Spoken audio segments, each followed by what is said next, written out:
아니 리케청님 뭐 하세요? 안녕하세요, 리키텍TV의 리키텍입니다. 제가 오늘은 이제 내일 이사를 가야 되는데 이사 날짜가 좀 꼬여가지고 잘 곳을 찾다가 요즘 레이에서 카박하는 게 트렌드라 그래가지고 레이를 한 대 빌려왔습니다. 그래서 여기에 제 이불이랑 짐들도 좀 있고 제 베개도 이렇게 있는데 제가 실제로 누워보니까 공간이 엄청 넓고 충분히 하룻밤 잘 수 있는데 괜찮을 것 같거든요. 그래서 이사 날짜가 좀 꼬여서 그런 경우 많지 않습니까? 세입자와 그 날짜가 잘 안 맞아가지고 오늘 여기서 카박도 하는 김에 한번 레이 차도 리뷰 한번 해보도록 하겠습니다. 네, 그러면 지금부터 레이 리뷰를 한번 해보도록 할게요. 이제 레이 리뷰를 시작해 보도록 하겠습니다. 지난주에 저희가 아반떼 리뷰를 했고 이제는 경차, 지난주는 준중형차. 이 레이가 크기가 좀 커서 그렇지 이게 모닝이나 그런 스파크 같은 경차입니다.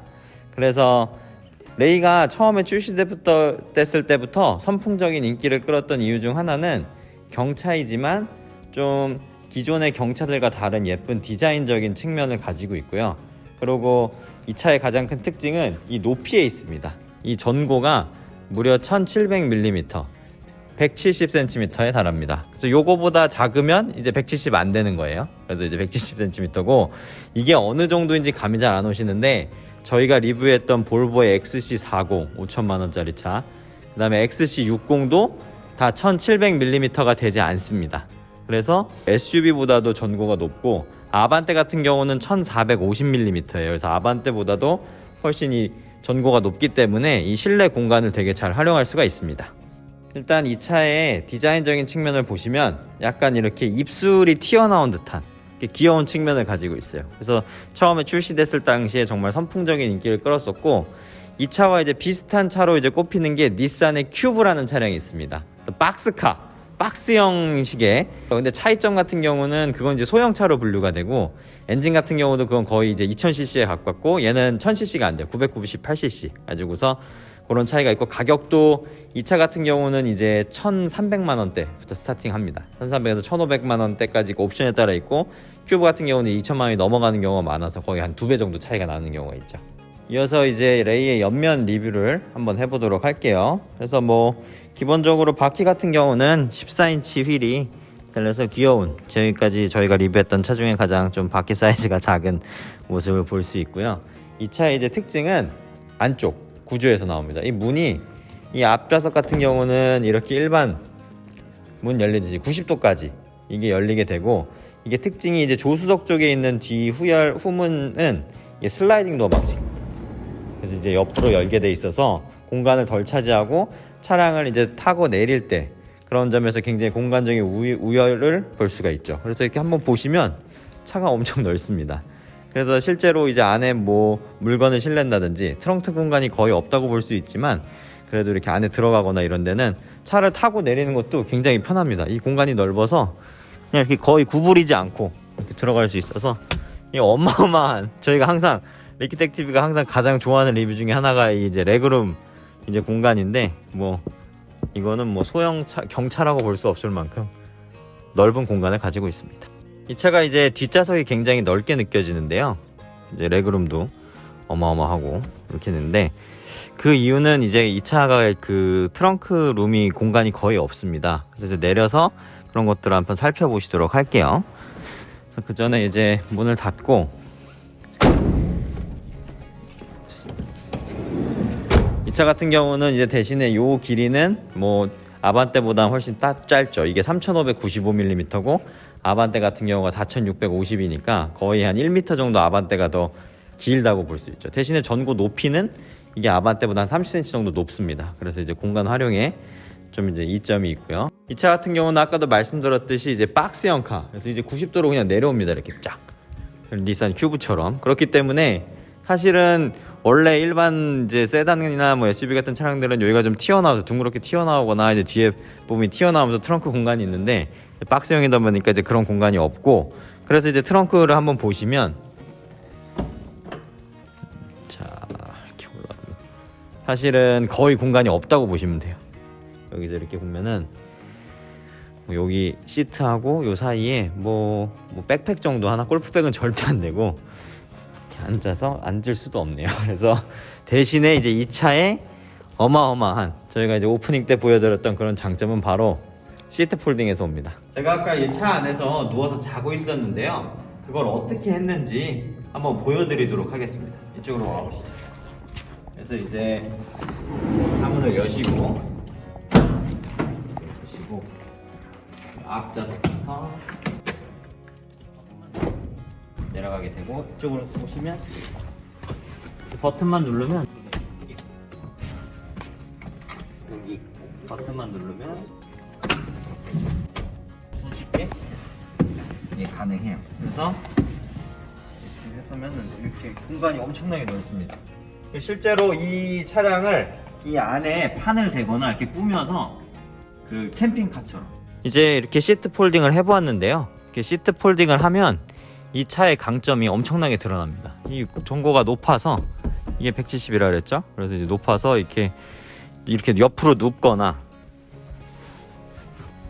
이렇게 해도 공간 활용이 엄청나게 되고, 그래서 실제로 여기를 판을 이렇게 대거나 안을 꾸며서 캠핑카로 쓰시는 분들이 많습니다. 요즘 카박이라 그래서 차에서 하룻밤 자는 게 되게 유행인데, 이렇게 자연이나 경치 좋은 곳에 가서. 근데 사실은 그런 차박을 하려는 차들이 좀 커야 되고, 그래서 이제 좀 되게 비싸고 뭐 SUV나 이런 차량으로 많이 하는데, 이제 그런 차들보다 일반 세단이나 이런 거보다도 이 레이가 엄청난 강점을 가지고 있습니다. 공간 활용도에서. 네, 이어서 그 주행 리뷰를 한번 해보도록 하겠습니다. 차 같은 경우는 이제 엔진 시동 버튼이 이쪽에 있고요. 기어봉은 여기 달려 있고, 시동을 한번 걸어보도록 하겠습니다. 시동이 걸리고, 이런 거는 다 그냥 아날로그식으로 계기판은 되어 있고요. 그리고 이제 기아 뜨고 정리를 하시면 이렇게 되어 있고요. 경차이긴 하지만 또 옵션으로 카플레이가 지원이 됩니다. 그래서 여기 이제 버튼을 놓고 재택의 아이폰 SE2에다가 연결을 하시면 USB를 읽고 카플레이 허용하면 바로 이렇게 카플레이가 연결이 돼서 위치가 나오게 됩니다. 놀랍죠? 그래서 이거 심지어 터치도 적용이 됩니다. 유튜브 뮤직, 티맵 들어가면은 중에 지도 여기다 나오고, 이걸 누르면은 티맵 뮤직 줌도 되고 다 됩니다. 이제 주행을 한번 시작해 보도록 하겠습니다. 내리고, 이 차 같은 경우는 일단 경차기 때문에 연비에 좀 강점이 있죠. 연비가 한 12에서 13km 일반 뭐 시내 주행 기준으로도 나오는 걸로 알고 있고, 이제 이 차를 저희 편집자분께서 출퇴근 차량으로 이용하고 계신 걸로 알고 있어요. 그죠? 네, 그쵸. 좀 이제 몇 킬로 정도 타신 거죠? 제가 이 차를 작년 한 4월 정도 탔는데, 지금 이제 딱 1년쯤 지났잖아요. 네.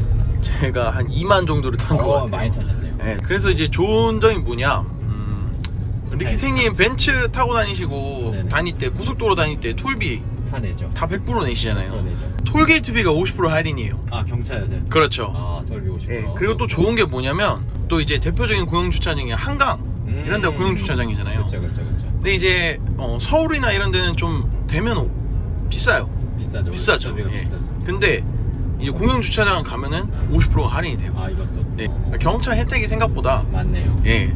이제 리키팅님이 한 75, 제가 80이 좀 넘는데, 저도 이제 뭐 여러 차를 타봤지만 일단 이 머리가 이렇게 뚫려 있다라는 거. 이거 예. 굉장히 높습니다. 이게 정말 높다는 게 이거 엄청난 장점입니다, 진짜. 그냥 SUV보다도 더 높아요. 그리고 이거 네. 제가 운전을 하면서 지금 느낀 게 뭐냐면, 네. 이게 좌석 자체가 좀 높아요. 세단보다 E클래스나 뭐 이런 거보다 높아서 운전하기가 생각보다 편해요. 아, 그런가요? 이게 그 안에 앞에 이게 시야도 탁 트여 있고, 이런 옆에 여기까지도 트여 있고, 옆에 이제 뭐 차 볼 뭐 숄더 체크하기도 좋고, 생각보다 차 자체가 커요. 안에가 실내가 생각보다 넓고, 경차는 이제 그런 것들이 사실 좀 단점이잖아요. 차가 너무 가볍고. 그렇죠. 네, 그런 게 단점인데, 이 차가 네. 작은 대신에 또 장점이 있잖아요. 주차 같은 게 좀 편하지 않나요? 아, 최고죠. 그러니까 요즘 주차 이제 저같이 이제 서울 쪽으로 많이 나갈 때 사실 주차가 전쟁이에요. 전쟁이죠. 아시겠지만 전쟁이죠. 내 차 긁히진 않을까. 그리고 사이에 차를 넣어야 될 때가 굉장히 많아요. 맞아요. 지금 이런 경우처럼. 평행 주차. 그렇죠. 평행 주차 등에 사실 리키팅님도 아시잖아요. 알죠. 우리 처음에 할 때 제일 어려운 게 뭐였어? 주차. 특히 밖에서 주차할 때. 어렵습니다. 그쵸. 근데 얘는 웬만하면 다 들어가요. 아하. 이제 제 생각에는 주차 연습할 때는 얘가 제일 좋은 것 같아요. 예, 물론 작지만 이제 주차 연습을 감을 익히기에는 좀 좋지 않나. 이제 저희 리키텍 TV에서 항상 중요시하는 리뷰 중에 하나인 사운드 리뷰를 한번 해볼 텐데요. 이제 이 차 같은 경우는 기본적인 기아 자동차의 스피커가 달려 있습니다. 그래서 이제 노래를 한번 저희가 자주 볼보에서도 틀었고 이제 그런 뮤직으로 음악으로 한번 비교를 해보도록 할게요.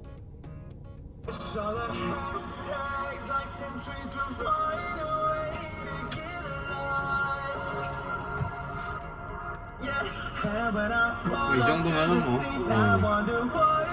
사운드도 빵빵하고 예, 뭐 저희가 지금까지 뭐 볼보에서는 하만 카돈이라든지 예, 바르스 윌킨슨 이런 거 그렇죠. 아반떼에서 보스 이런 좋은 것들을 했지만 생각보다 이 기아에 들어간 것도 굉장히 좋아요. 레이에 들어간 것도 이 정도의 시스템, 사운드 시스템 뽑아낼 수 있습니다. 굉장히 만족스러워요.